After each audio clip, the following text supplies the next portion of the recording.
Few countries in the world are as old as Iran. It is home to one of the earliest civilizations in human history.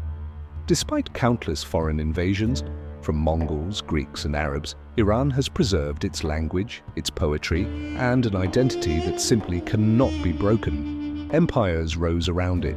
Empires fell. Iran remained. Cyrus built the first empire that respected human rights. Alexander burned its greatest city. Arab armies conquered it and were then conquered by its culture. The Mongols destroyed half its population and then converted to its religion. Today, in 2026, Iran faces American and Israeli bombs, the most sophisticated military in human history. And still, this is a civilization that refuses to die. This is the 5,000-year history of Iran. Before the word Iran existed, the Iranian plateau was already home to some of the earliest human communities in the world. By around 3200 BC, a powerful civilization known as Elam had emerged in southwestern Iran, centered around the great city of Susa. Unlike many later empires, Elam was not founded by a single conqueror arriving from elsewhere. It developed gradually, from the local populations already living in the region, who over centuries organized themselves into complex city-states and kingdoms. The Elamites created their own writing systems, built large temples and monumental structures, and became active participants in trade and conflict with neighboring Mesopotamian powers, such as Sumer and Babylon. For nearly 2,000 years, Elam remained one of the major powers of the ancient world. But by the 6th century BC, after repeated Assyrian invasions and the devastating sack of Susa around 646 BC, Elamite power finally collapsed. Its fall cleared the stage for something even greater. In the first millennium BC, Indo-Iranian tribes from the Central Asian steppes migrated into the Iranian plateau. Among them were two groups that would shape the future of the region, the Medes and the Persians. The Medes were the first to establish a large Iranian kingdom in the 7th century BC, the Median Kingdom, uniting various tribes under centralized authority. But it was their southern neighbors, the Persians, who would create one of the greatest empires the world had ever seen. In 550 BC, a man named Cyrus the Great changed the history of the region and the world. Cyrus came from the Persian kingdom of Anshan, located in what is now Fars province in southwestern Iran. He defeated the Median king Astyages and united the Iranian tribes under his leadership. But Cyrus did not stop there. Within a few decades, his armies conquered the kingdom of Lydia in Anatolia, captured Babylon, and expanded Persian power eastward towards Central Asia. What made Cyrus remarkable was not only the speed of his conquests, but also his method of rule. Unlike many conquerors before him, he allowed local religions, traditions, and customs to continue. When he captured Babylon in 539 BC, he permitted exiled peoples, including the Jews, to return to their homelands and rebuild their temples. These policies were recorded on the famous Cyrus cylinder, a clay object describing his conquest of Babylon and his policy of restoring temples and returning displaced populations. Because of these ideas of tolerance and restoration, some modern scholars have described the Cyrus cylinder as one of the earliest expressions of human rights in history. Under Cyrus and his successors, especially Darius the Great, the Achaemenid Empire became the largest empire the world had yet seen. At its peak, it covered approximately 5.5 million square kilometers. The Persians built an advanced administrative system, constructed long-distance roads including the famous Royal Road, standardized taxation, and organized their vast lands into provinces called satrapies. Their imperial capital at Persepolis became a symbol of imperial power, where ambassadors from Egypt, Greece, and India came to present tribute. For nearly 2 centuries, this empire stood at the center of the known world. Then came its downfall. In 330 BC, the young Macedonian conqueror, Alexander the Great, invaded Persia. Within just 8 years, the Achaemenid Empire collapsed, Persepolis was burned, and Alexander proclaimed himself the new ruler of Persia. After Alexander's death in 323 BC, his vast empire fragmented among his generals in a series of conflicts known as the Wars of the Diadochi. Control of Persia eventually fell to the Seleucid Empire, founded by Seleucus I Nicator. For nearly a century, the Seleucids ruled much of Iran. Greek cities were founded, Greek language and culture spread. The region became part of a vast Hellenistic world stretching from the Mediterranean to Central Asia. Yet this foreign rule remained fragile. The Seleucid kings struggled to control their distant eastern territories, and local Iranian traditions and identities persisted beneath the surface. They always did. They always would. In 3rd century BC, a new Iranian power began to rise in the northeast, one that would humble even the might of Rome. The Parthians were originally nomadic Iranian people called the Parni from Central Asia. They settled in the region of Parthia in northeastern Iran and gradually expanded their control. Their rise began around 247 BC, when Arsaces I established an independent kingdom by taking advantage of the Seleucid Empire's weakening grip on its eastern territories. Over the next century, the Parthian Empire expanded to control the entire Iranian plateau and Mesopotamia. They became Rome's greatest eastern rival for centuries, halting Roman expansion and maintaining control over key segments of what would later be called the Silk Road. Parthian rule was decentralized, relying on noble families and regional autonomy. It preserved Iranian traditions while absorbing influences from both East and West. For 5 centuries, the Parthians stood between Rome and Asia. Then, in 224 AD, another transformation. A Persian noble named Ardashir overthrew the last Parthian ruler and founded the Sassanid Empire. Under the Sassanids, Iran once again became a highly centralized and powerful state. Zoroastrianism was established as the official religion. Persian art, architecture, and scholarship flourished. The Sassanids fought long and exhausting wars against the Roman and later Byzantine Empire's wars that lasted over 400 years. The final and most devastating conflict ran from 602 to 628 AD, draining the economies and manpower of both empires. Neither could see what was riding toward them from the south. Beginning in the 630s, Muslim Arab armies advanced into Sassanid territories.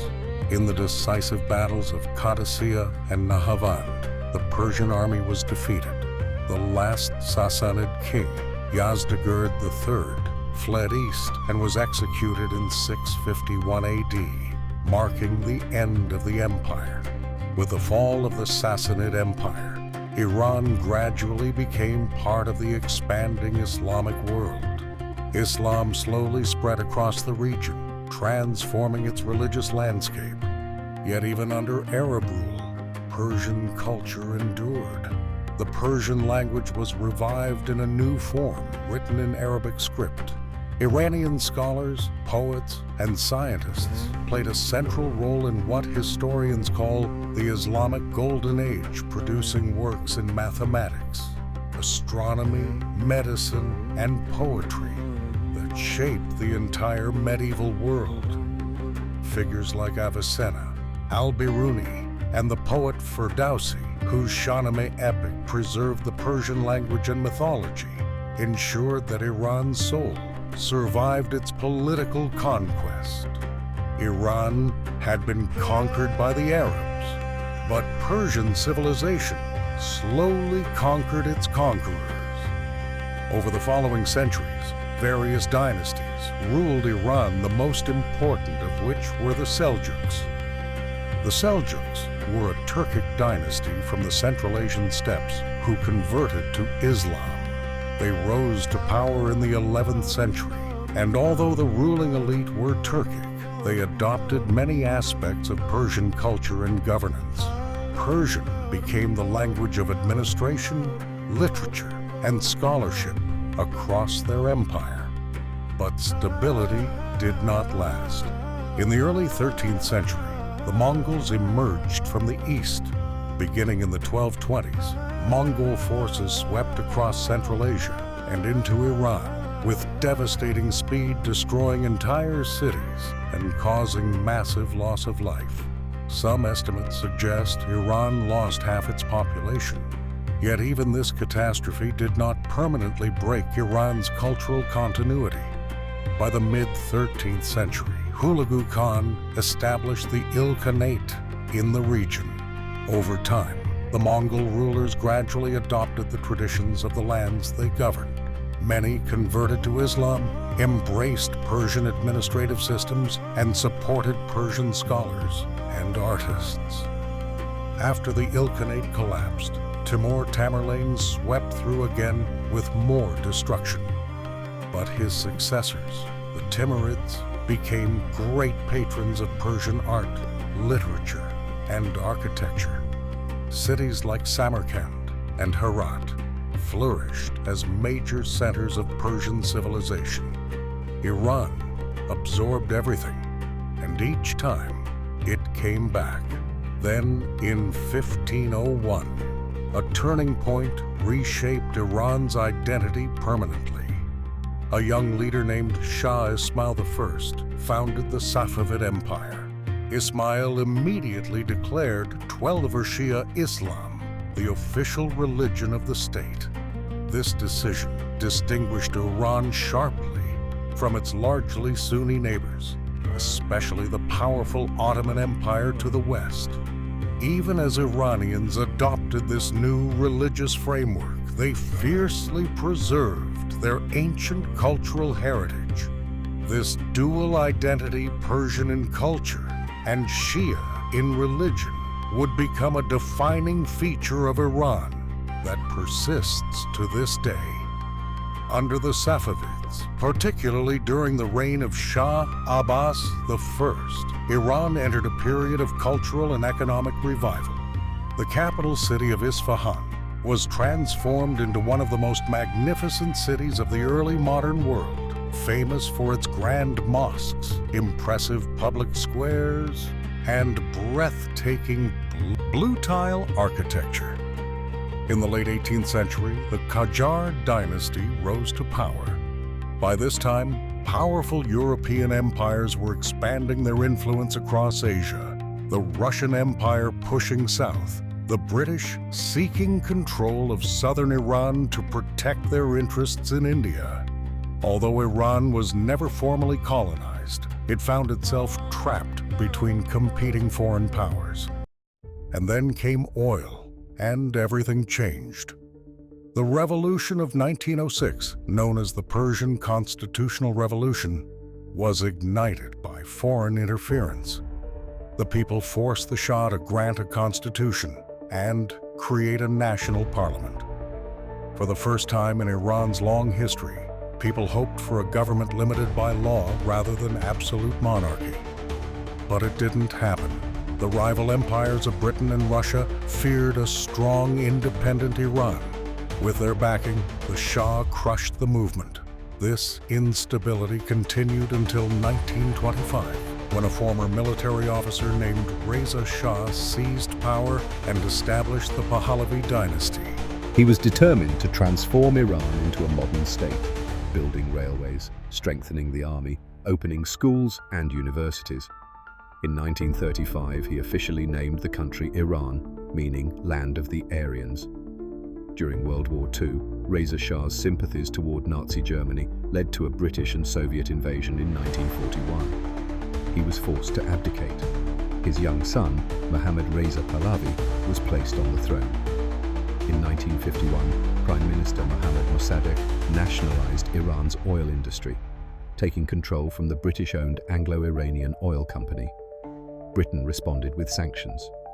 When Mossadegh refused to back down, the CIA and British intelligence launched Operation Ajax in 1953, overthrowing the elected leader and restoring the Shah.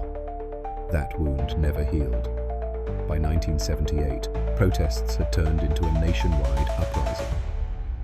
On January 16, 1979, Mohammad Reza Shah left the country forever. On February 1st, Ayatollah Khamenei returned from exile to a reception of millions. In April 1979, the Islamic Republic of Iran was established through a national referendum. After Khamenei's death in 1989, leadership passed to Ali Khamenei. Under his 35-year rule, Iran maintained a confrontational stance toward the West while building nuclear capabilities, supporting proxy forces across the Middle East, and surviving wave after wave of economic sanctions. In January 2026, Iranian security forces killed thousands of protesters in the largest uprising since the 1979 revolution. The world watched. The United States responded with threats. Then, February 28th, 2026, the United States and Israel launched a coordinated surprise attack on Iran. Supreme Leader Ali Khamenei was assassinated in an Israeli airstrike on his compound. Iranian Defense Minister, IRGC commander, and several top intelligence officials were killed in the same strikes. Iran responded immediately, launching over 500 ballistic missiles and nearly 2,000 drones at Israel, U.S. military bases, and Gulf Arab states. Iran closed the Strait of Hormuz, the narrow waterway through which 20% of the world's oil flows, triggering a global energy crisis. By day 34 of the war, U.S. President Trump declared the conflict nearing completion while threatening to bomb Iran back to the Stone Ages. Iran's new supreme leader vowed to fight until the enemy surrender. The world's oil prices surged, markets crashed. The UN warned of a wider war, and Iran battered, bombed but not yet broken, fired another wave of missiles. 5,000 years of history. And it is not over yet. 5,000 years. The Elamites, Cyrus, Alexander, the Arabs, the Seljuks, the Mongols, the British, the CIA, and now American bombers and Israeli missiles. They all came. They all tried. None of them ended Iran. Whether this latest storm, the most technologically overwhelming in history, whether this one finally breaks what 5 millennia could not, history will judge. But if history has taught us one thing about this civilization, never count Iran out. Do you think Iran will survive this war? Drop your answer below.